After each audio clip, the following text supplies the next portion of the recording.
throttle's broken on this dude, and I really don't want to reach my hand in there by the muffler to adjust it manually. But the engine starts right up. It has 774 hours on it. It's got a 38-inch deck. You can see on the left side of the deck here, that front wheel is bent out a little bit. Otherwise, the PTO clutch works. Deck sounds okay. The rear transaxle is whining.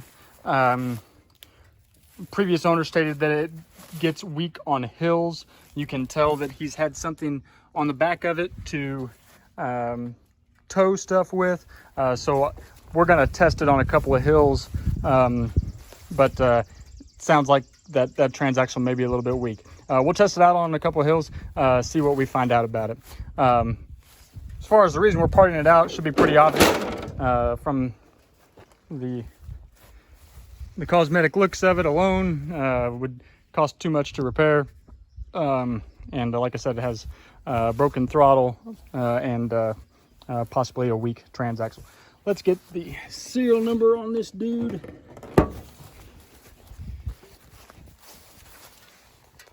All right, here's the serial number. John Deere X300 2008 model.